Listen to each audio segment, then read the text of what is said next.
Hello lovely people, so what's happening here? Look behind me is a mess. You see, I'm draining the water from this pond. See, I still have the fingerlings here, there.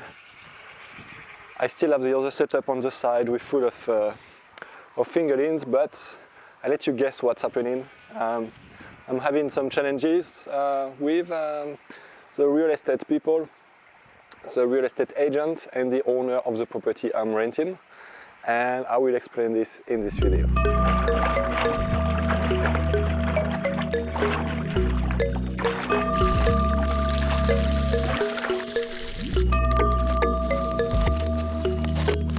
Okay, so I am in Australia and in Victoria, in the south of Australia, in a state called Victoria, in Melbourne.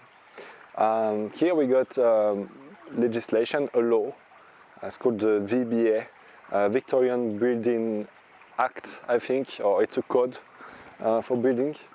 And on this code it is stated that you need a fence for swimming pool, you need a fence all around for safety. But you don't need a fence for pond. And what is a swimming pool? The definition of swimming pool is a body of water that is deep or that is above the ground, where the primary use is swimming or paddling or bathing or things like this. There are a few number of words, but basically that's a body of water that is used for recreational swimming. Yeah. So my interpretation of the VBA is that if you take a swimming pool and you use it as a fish pond, such as what I am doing here, I use it for my aquaponics system, I got all my fish that are still here. Their first intent is definitely not swimming, but it's growing fish, keeping fish alive, and even growing plants in my case on some of the setups. But to argue this with my real estate agent, she came for a classic visit, you know, the visit that they do when you rent a property. Every 6 months they do what they call inspection. They come and check that you are not damaging the property. She came inside, no problem. She came outside, she didn't say anything, took some picture of the thing, and then called us back an hour later saying that we needed to get rid of the pool because it was a safety hazard, because it was more than 30 centimeters of water. She even said 300 millimeters of water. In a communication, she said 300 milliliters. That was quite funny. Anyway, yeah, drawn-in hazard for her, which I understand because they don't really know the law. Because what we are working on when we do aquaponics can be a swimming pool, but you can have a tank at your place. It's exactly the same thing. If it's more than 300 millimeters, so 30 centimeters deep in water, you have a drawn-in. In my case, I thought I had such an argument yesterday with her because she called me and she put so much pressure on me, asking me to remove the pond, saying that otherwise I have to put a fence around, and she says I have to call the fence guys, you know, the pool safe fencing team, to protect the surrounding of the pond, which I absolutely don't want to do because it's a big cost and I am only here for a few months. I'm going back to France. So she put so much pressure on me that I was like, okay, I sent a request to VBA, please wait for the response. She says, no, there is no way. If you don't agree to get a service here, I'm going to call the council, come here, do an inspection to your place, and you're going to have a fine. So I know how the council is. The council don't always know the law. I called them several times. When I call them, they tell me that they have no issue because the intent is not to swim in, but apparently the real estate agent called them and they said that they were in the right to get the swimming pool removed. That is against the law, that's a drawn-in hazard. So this whole thing is very muddy. It's not clear at all, right? So for me, it's very clear. For me, when I read the VBA, a swimming pool that you repurpose for a pond becomes a pond and therefore doesn't need a barrier. But I understand that there is a bit of room for interpretation, so I don't want to take any risk here with the real estate agent that is giving me a nightmare. So what I did, I called some friends, because anyway I'm going to get rid of this of this pool anyway in few months before summer. So I was like, okay, I have some friends who really want the fish, so I like, okay, come and take the fish. I get rid of the pond, but in the meantime, I'm still fighting with the real estate agent. I'm not going to tell them that I removed it, and I sent my request to VBA, so I'm waiting for the response from VBA, and I'm going to fight this case just to prove that we are fine. All people who have an aquaponics system upground, or even people who recycle swimming pond, such as I have here. I say swimming pool because it's an old swimming pool, but the purpose of the pool, it becomes a pond. So I don't know if I think I should call it a pond now, not a swimming pool anymore, but you see what I mean, right? You recycle an old swimming pool and you make your pond inside. And here you see I even have my aquaponics filtration system that is here in an IBC in the pond. So you can really see the purpose and look at the water and everything.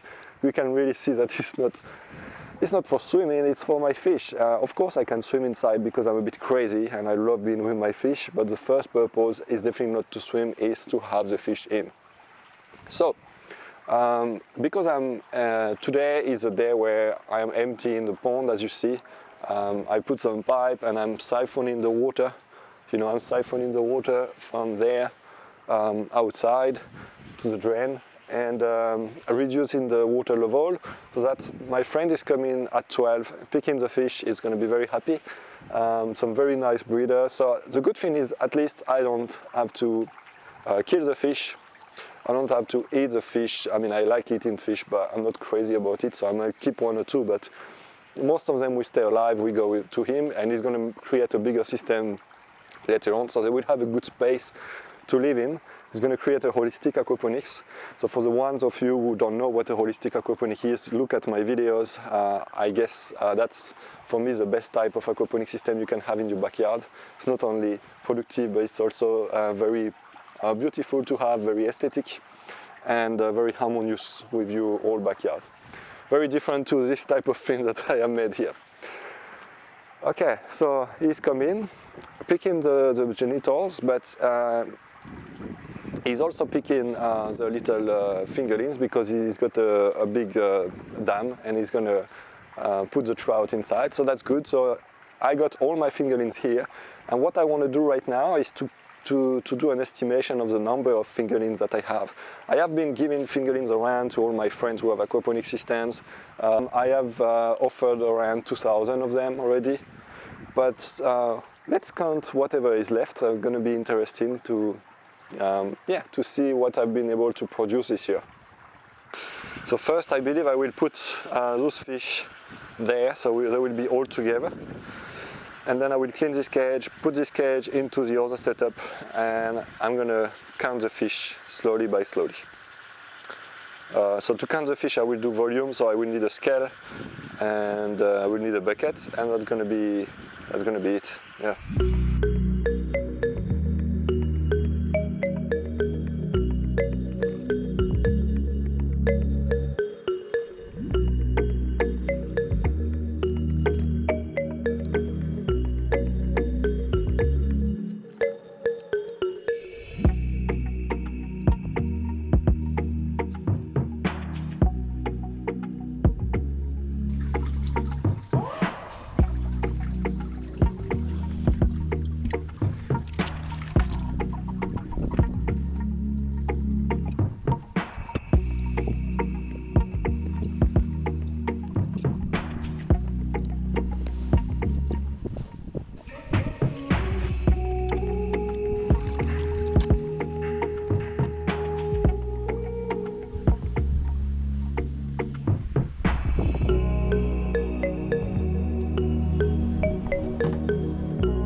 Perfect.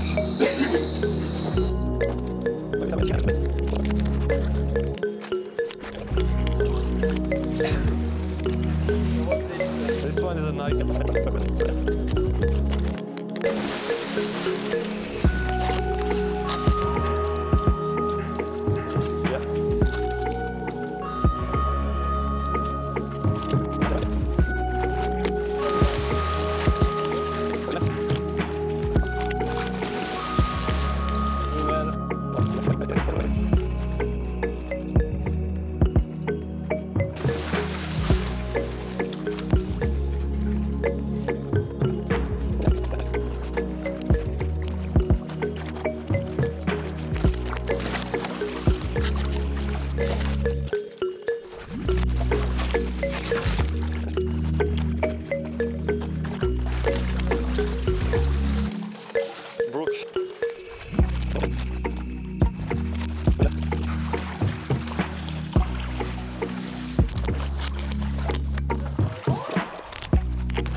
Another map.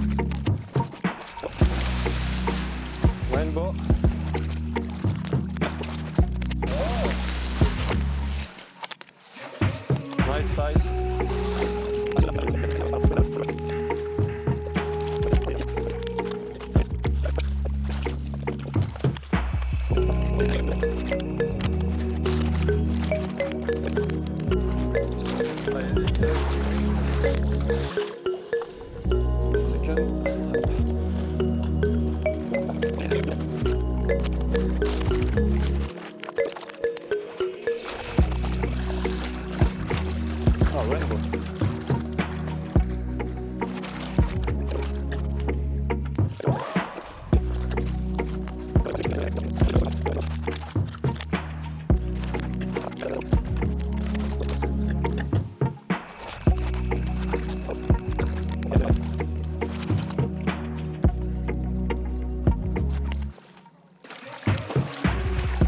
Little silver bush.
Okay, the fish are gone and the pond is empty. It's quite sad, but anyway, I knew it would be the case. Now I will focus on giving you some nice videos about other people who are doing great stuff in aquaponics for the next few months, and then I'm going back to France as explained, and there I will look for a property and do some excellent aquaponics projects. So the channel is not dead. It's not because this pond is empty that at the end of the world. You know me, I cannot live without fish, without aquaponics system. So very soon you will see other interesting videos from other aquaponics systems that I will visit. And as I said, a big project is waiting for me in France. See you in the next one. Bye bye.